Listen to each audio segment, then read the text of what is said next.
Welcome back to Writing Women, the show where I talk about the women who exist in fiction and the people who created them. And sometimes I talk about military propaganda as it ties into that theme from the perspective of someone who was part of the rate that produces much of the Navy's propaganda. Today we are rewinding to 2012 so we can take a peek at the very embarrassing failed attempt at a Navy recruitment blockbuster movie that was Battleship. If you want to see more videos like this from me and get access to videos a day early, then head over to my Patreon at patreon.com/writingwomen, and you can subscribe for as little as $2 a month. If you don't remember Battleship, honestly, good for you. It's so bad that when I went through school for Navy Public Affairs a year later, some of my instructors would joke about the person who worked on the script being fired after it came out. Whether or not there is any truth to that anecdote, the fact of the matter is that this movie was a colossal flop. There's a lot of very specific to the Navy ridiculousness that takes place in Battleship. It is also a really good example of how a movie trying too hard to make the military look good and get that sweet, sweet government backing can be boring and poorly written at best and actively work against its intended messaging at worst.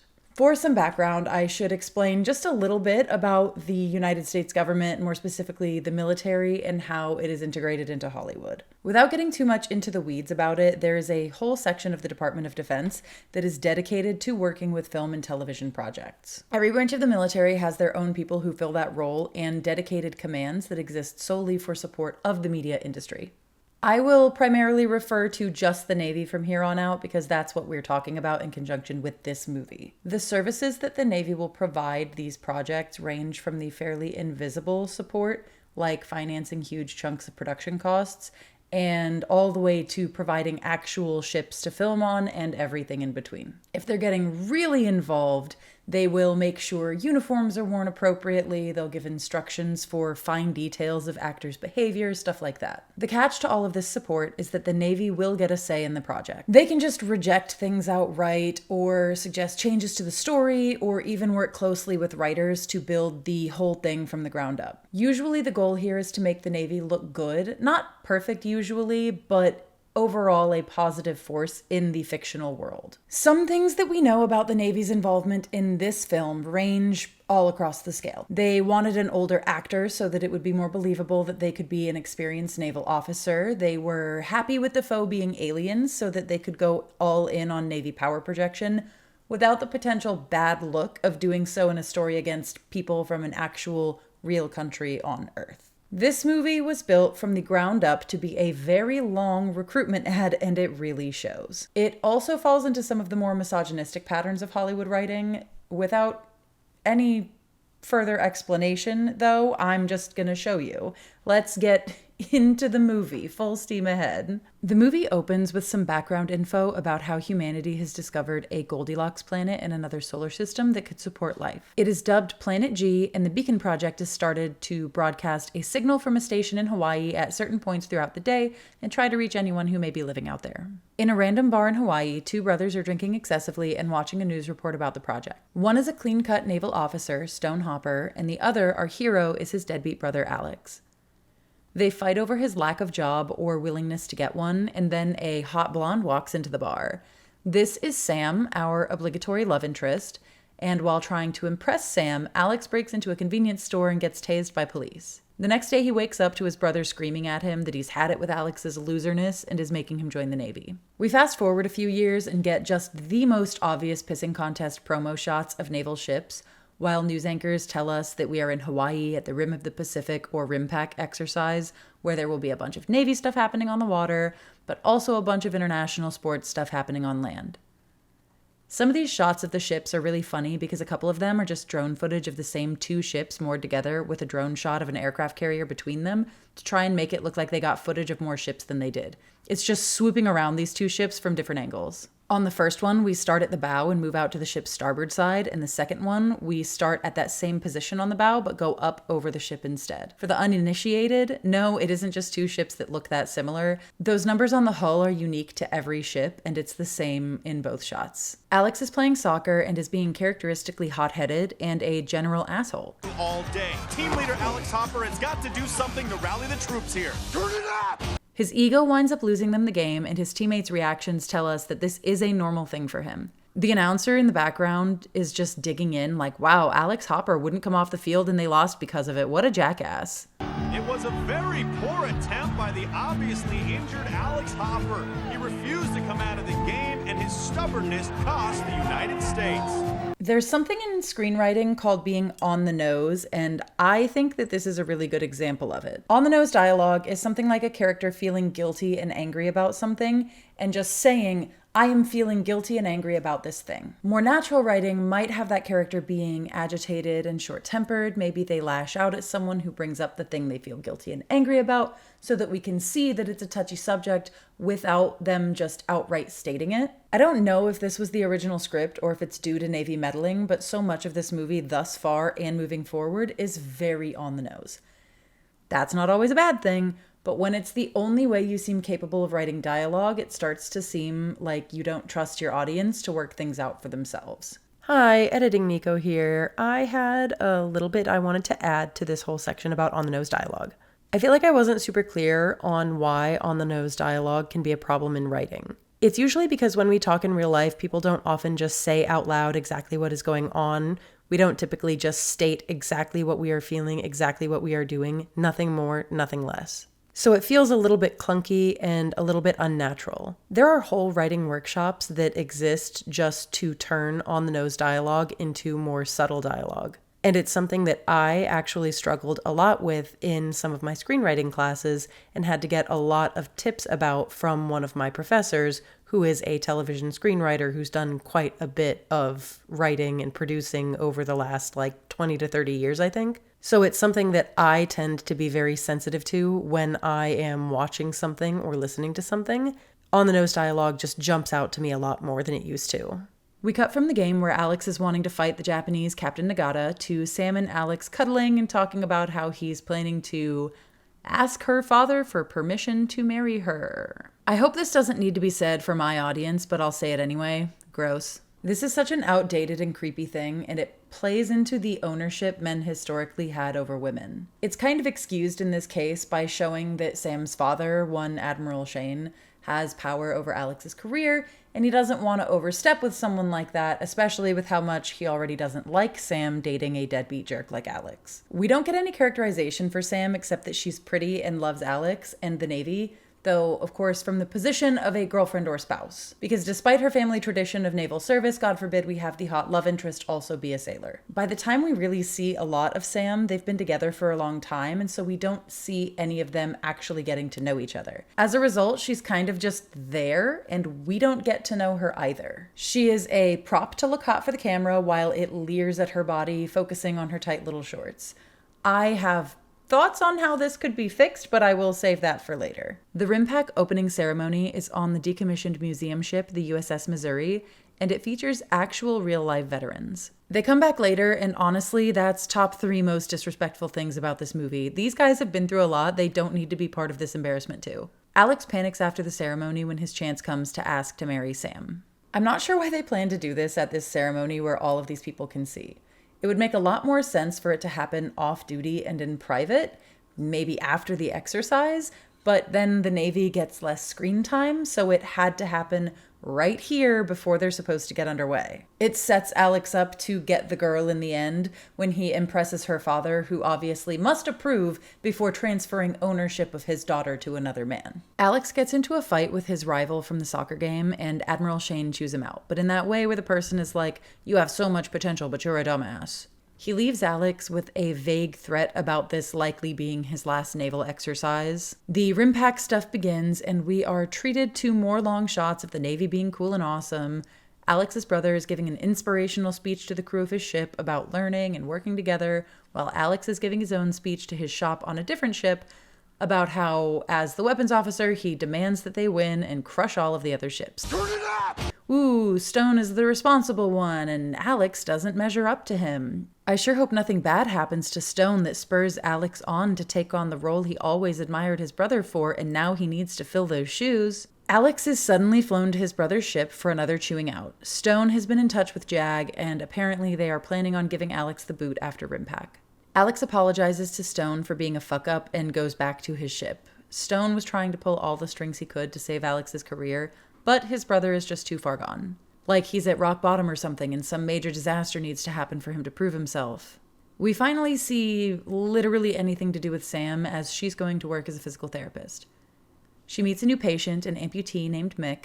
They have another very on-the-nose conversation where Sam lists out his accomplishments in the service and he explains that he's half a man without his legs. His actor is actually a retired colonel in the army and is actually a double amputee, which is something neat I will give the movie. They didn't hire an actor and CGI their legs to make them seem like amputees or anything. I'm sensing a lot of anger. Very perceptive of you. Sam takes him on a hike for his session instead of staying inside the office and tries to crack through his defensiveness on their walk. She gets a call from Alex and he apologizes for messing everything up. She says to stop messing things up and they end the call. Just absolutely riveting dialogue. Oscar worthy if I'm honest. I can really tell why these two like each other and all of the things that they have in common. I'm really just rooting for their romance this whole movie. Though this whole bit with Sam does give us some insight into how seriously she takes her job, and it actually shows her doing said job, but we don't know much about her that isn't based on how she reacts to other characters still. It is a frustrating way of characterizing someone, and unfortunately, it is something that most often in film is relegated to the female love interest. This is one of those Bechdel test moments where Sam's character actually would probably be more fleshed out with even a single conversation with another named woman on screen that isn't about a man or her relationship to one. Then maybe we could see who she is as a person, rather than the personality-less ideal of the supportive sailor's girlfriend who uncritically supports the military and participates in the hero worship of veterans. Anywho, now we get to the alien stuff. Science boys detect something incoming from space and track that the objects are entering the atmosphere. At the satellite station, our resident action movie nerd characters Cal and Danny get a call from their boss. The guy from the opening who started this whole project. He's got NASA on the line and they're all alerted to the objects heading straight for the station in Hawaii. One of these objects hits a satellite and is knocked off course, crashing into a building in Hong Kong. We will later find out that this was the group's communication ship. The other objects land in the Pacific near Hawaii, where the exercise is taking place. At the Pentagon, the government boys are realizing that these things came from Planet G. There's a ton of dialogue that could honestly be cut about how they've figured out that it's not from Earth by sampling what it's made from, and honestly, all of the scenes at the Pentagon could also be cut. But the Navy was likely concerned with showing the way higher levels of the military management would be handling this crisis in an all-hands-on-deck fashion, so we're stuck watching these characters that we don't really care about or know anything about. They just pop into the movie every now and then. The scenes do nothing for the movie, and they break up the plot too much while adding more nameless characters that we just don't care about. Back on the water, 3 ships have approached the objects. These are 2 U.S. Navy ships, the one that the Hopper brothers are on, and the Japanese ship where Alex's rival is. They begin procedures for contacting and identifying the vessel. This is one of the parts of the film that they really needed the Navy's help on. The terminology used and specific procedures for unknown surface contacts will make or break a film's realism to the discerning viewer, and that was a huge concern in filming since this was meant to be the Navy movie. Alex takes a team out on a rib to investigate and again attempt contact with the object in the water. My favorite bit of realism here is the chief telling the LT that he's doing something stupid and the officer just ignoring it completely and doing it anyway. Alex tries to touch the object and gets shocked by it. Rihanna runs from the boat to go pull him up to safety. Oh, by the way, Rihanna's in this movie. She plays a petty officer with a poorly defined job on the ship, and thus far, 40 minutes into the movie, her character has existed to be the damn that's whack black character. This is a dated reference, but every time I see a character like this, I think of Not Another Teen Movie. There's a running bit in that movie about the black friend who exists to say stuff like damn and that's whack. Telling you that after they're done, I always take a huge dump. Shit! On their chest. Oh, that is whack. And that's Rihanna in this movie. She deserved way better, and that is another of the top 3 most disrespectful things about this movie. Suddenly, things are getting dangerous. Stone has his crew blow out a warning horn, and the ships respond with a sound wave that knocks out the windows on all the vessels nearby. They put up a huge energy barrier that blocks off the Hawaiian Islands and these 3 ships from the rest of the world. No communication in or out is possible. Alex's ship, the USS John Paul Jones, fires a warning shot. One of the ships leapfrogs over Alex's team in the rib for some reason and fires back at the destroyer. The John Paul Jones defense system can't take out all of the incoming bombs, though, and one lands on the bridge wing and detonates. Stone's ship then takes a direct hit and the hull is breached. They attempt to fight the ship, but dozens more bombs land and Alex watches his brother's ship explode. Back on the John Paul Jones, Alex finds out that the CO and XO both died in the bridge wing bomb, and he is now in command as the senior officer. He decides on violence. Everyone is trying to talk him out of it as they watch the Japanese ship also get blown to bits, but he insists on revenge. Finally, he listens to the chief when the man yells that there are sailors in the water in need of rescue. They turn away from the fight, and the enemy stops directly attacking them. The alien ships send long-range weapons off to wreak havoc, and also transports carrying their people to land.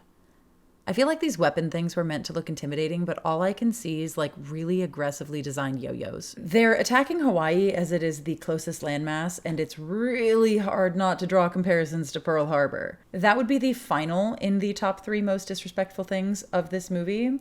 They are recreating an attack on Pearl Harbor, but this time with aliens, so we can utilize war imagery and tie it into real-world feelings about a specific attack for low-effort emotional points. Admiral Shane is outside the barrier trying to figure out how to contact those inside. Meanwhile, on the inside, Alex stands around uselessly as the people around him, including wounded sailors from the Japanese ship, do useful things. Back on land, Sam and Mick are still on their hike. They get stopped by officers clearing the mountain because of alien activity, and Mick ignores their advice to get to safety because he wants to see an alien. Sam goes with him because her only character is to react to other characters instead of taking initiative herself. Alex is in crisis, but Chief gives him a pep talk and he gets his shit together. His sailors have pulled the body of one of the aliens out of the water and they do an impromptu autopsy on it. Except it isn't dead. It grabs Alex and he sees visions of explosions and violence. The aliens have environment suits and don't seem capable of surviving without them. One of their ships shows up and takes the injured guy away. They do, however, leave someone behind to try and sabotage the John Paul Jones.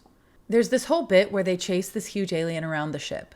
It finds itself in engineering where the cool chief tells his sailors to run, the alien tries to damage the ship, and Chief tries to stop him. Crucially here, the alien doesn't register Chief as a threat until he picks up a weapon and tries to attack. It was going to leave him alone and try to damage the ship's capabilities instead because they knew the ship itself was the threat, not the people on it.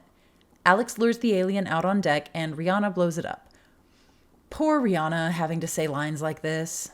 Mahalo, motherfucker. Here at the barely halfway point of the movie, I will stop to explain a theory I have seen about it. Okay, we get perspective shots from inside the aliens' helmets where they have sci-fi video game HUDs, and these displays analyze everything around them and register them as green for safe or red for threat, at which point they attack. Once Alex had the John Paul Jones turn away from the fight instead of firing weapons, they weren't considered a threat.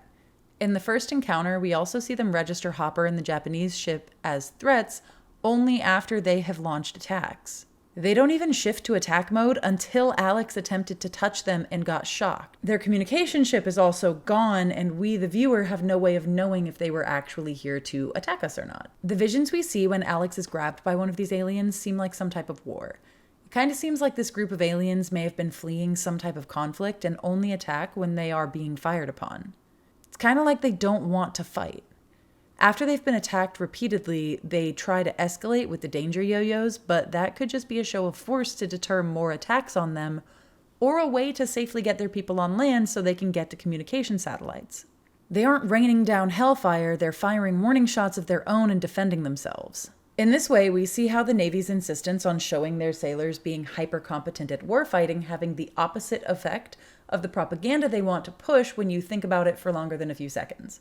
Which is one of the many reasons I think they pretended this movie didn't exist after its flop of a release, despite the lead up to it being a pretty big deal. The sailors follow procedures and take initiative to defend against an obvious threat, but when looked at from a zoomed out scale, we were the aggressors who made first contact, not them. The damage to Hong Kong was pretty clearly an accident, but in the heat of the moment, the humans have no way of knowing that, so it makes sense to be assumed as hostility and think that they are here to hurt us. But us responding with full force doesn't look great when you go back through what actually happened. Ultimately, this movie has shown how humanity, especially the United States military, would likely drag us into a war and get people killed if we were to ever have some type of first contact event. No amount of rock music played over drone footage of sleek-looking ships can quiet that nagging thought in the back of the viewer's head that this whole thing might have been the Navy's fault and the aliens didn't seem to want a fight, something that is reinforced later in the text of the movie. Sam and Mick come across the officers who tried to help them.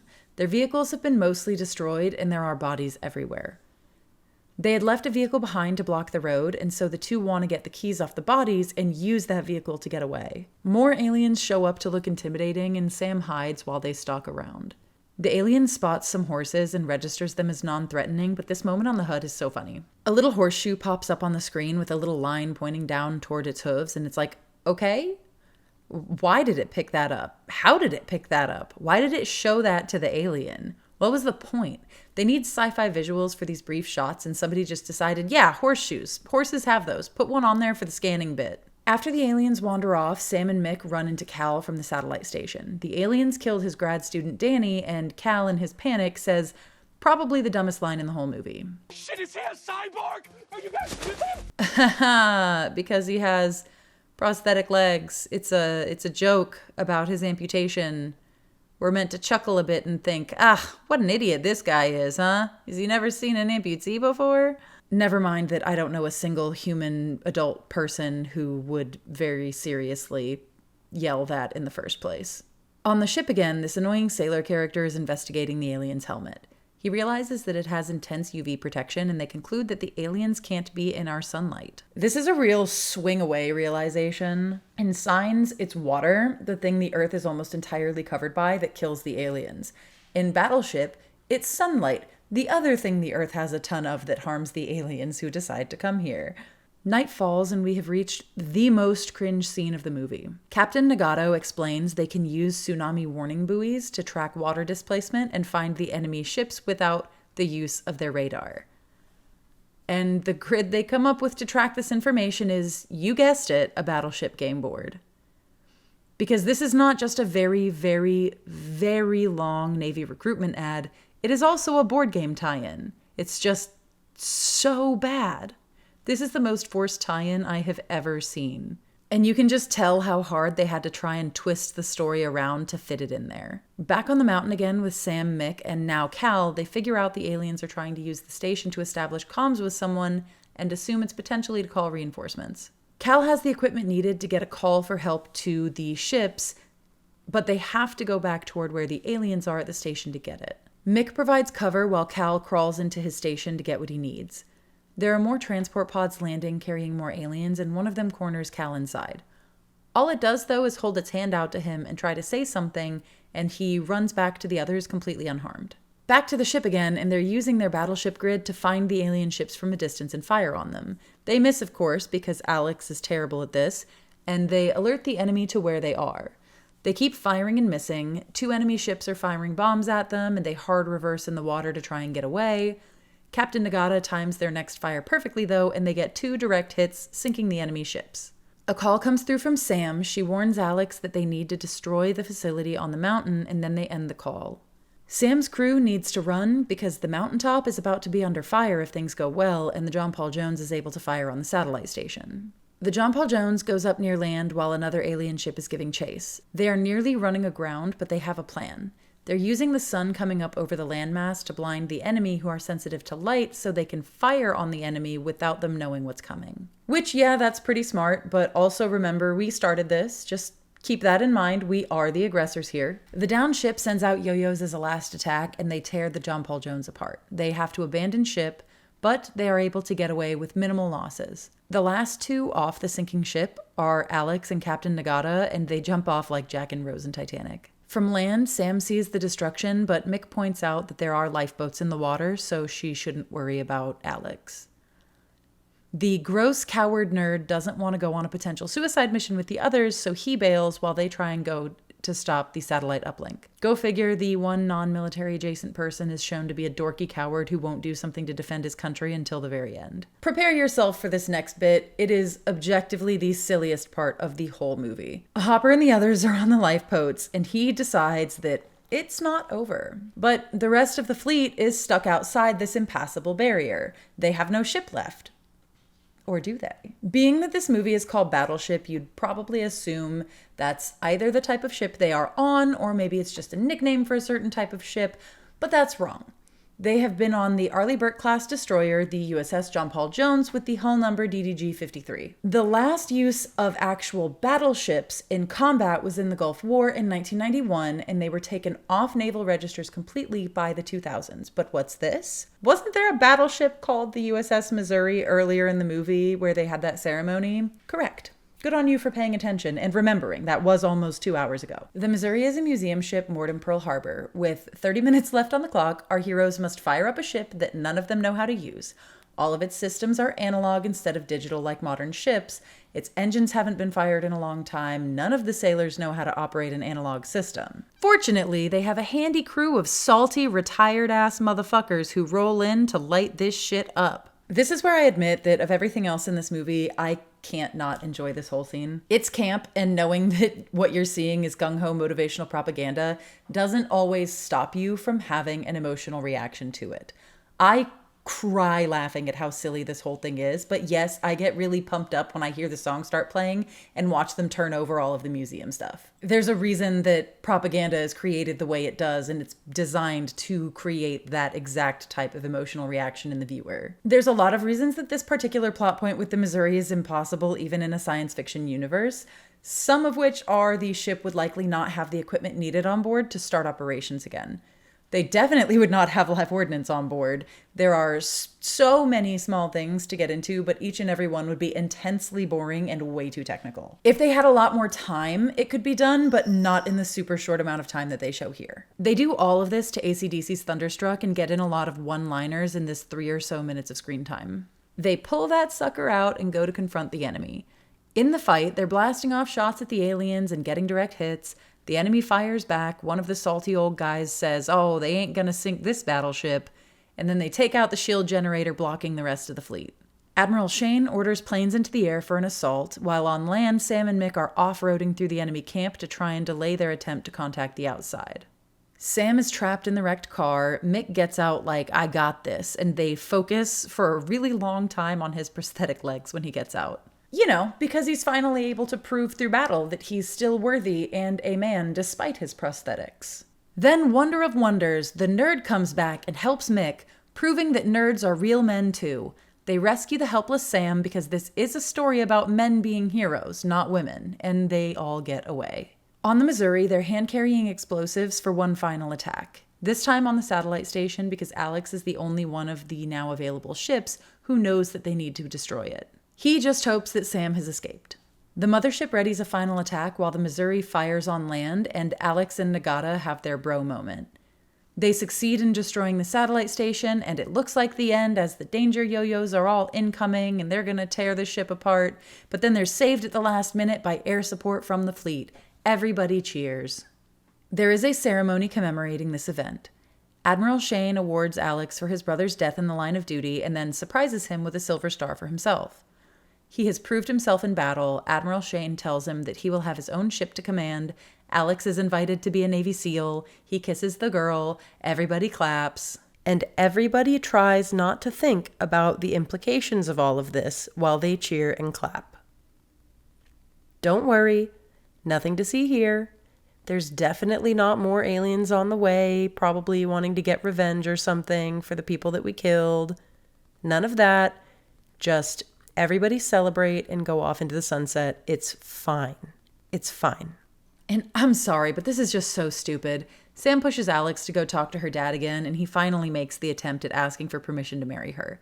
Shane says no, and Alex gets flustered. Then the Admiral invites him to lunch and to have a beer. Yay, he gets to officially take ownership of the woman too. A happy ending for all. What a wild and excruciatingly long ride this has been. You've just watched this however long video. I've watched this 2-hour-long movie 3 times just this week. My final thoughts are basically going to be about the ways fanatic dedication to focusing on military power was just a terrible decision for this story, and I'm going to start doing that by talking a little bit more about Sam. There's nothing wrong with a love interest in a movie. In fact, I love them, but what I love about them is becoming invested in their relationship. Give me the why, give me the how. Why does Sam get with this guy who is just a fuck up besides a weird mid-20s rebellion against her father? If I were to script doctor this movie, I would start it in the same place that it starts already.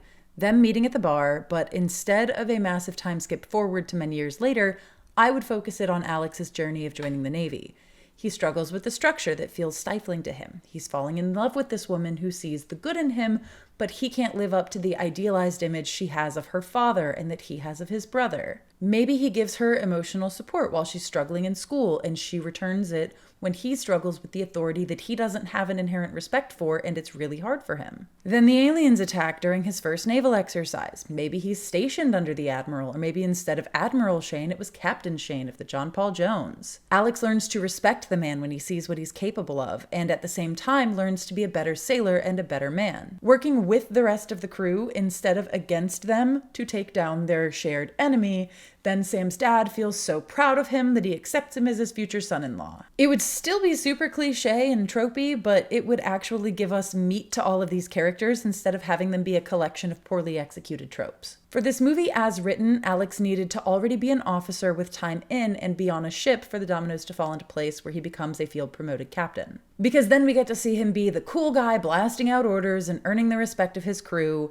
That's a more powerful image for the Navy to put forward than some scumbag whose uniform's still brand new and is sitting at the bottom of the chain of command. He can't be the big man who saves everyone that way when he's still just the lowest man on the ladder. Take that alongside this weird attempt to have us cheering for the downfall of an enemy that we fired on first, and this movie just doesn't work. Everything that was put forward to make the Navy look better came at the expense of the characters and story, while also reflecting kind of poorly on the Navy if you think about it for too long. This movie nearly broke me, to be quite honest. I've tried so many times over the years to write this script, and I think it's finally the longest one I've ever written for the channel. I don't have much to say in the outro except that I disrupted my own schedule, as I often do, because I became fixated on this movie and needed to talk about it to somebody. I still have a lot of projects in the works and also have been working on my National Novel Writing Month stuff.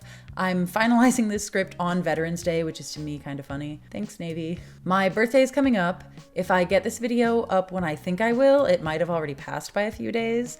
So I went ahead and left this whole section in, even though this video is definitely coming out over a week after I had originally intended it to. I don't know if my voice sounds sick. I have had people tell me that I don't sound sick, but I haven't had my ears popping properly for over a week now, so every time I speak, it sounds echoey in my own ears. Not long after I finished recording this whole thing, I wound up getting very, very sick with probably a sinus infection. I took a bunch of tests and it wasn't the big C or the big F, I guess, because we are in flu season now too. But I had a horrendous, terrible sinus infection, and it has been a miserable week and a half for me. I was able to rally a little bit and do something for Turkey Day with some friends, but I have mostly been sleeping or playing the new Pokemon game because I've had difficulty even sitting upright without feeling dizzy and sick. I'll be taking the rest of the week off, everything but my novels, then getting back at it again by the week of Thanksgiving, I hope. Thank you for hanging out with me today, and I hope you've enjoyed what I've shown you. If you like the video even the tiniest bit, then drop me a like. It does help me out immensely. Subscribe to the channel if you want to see more random stuff that sometimes includes a look at military propaganda in film and television. And I mentioned this earlier, but I do have a Patreon. You can find it at patreon.com/writingwomen and join my wonderful patrons who are on screen right now. Thank you all again, and have a great week.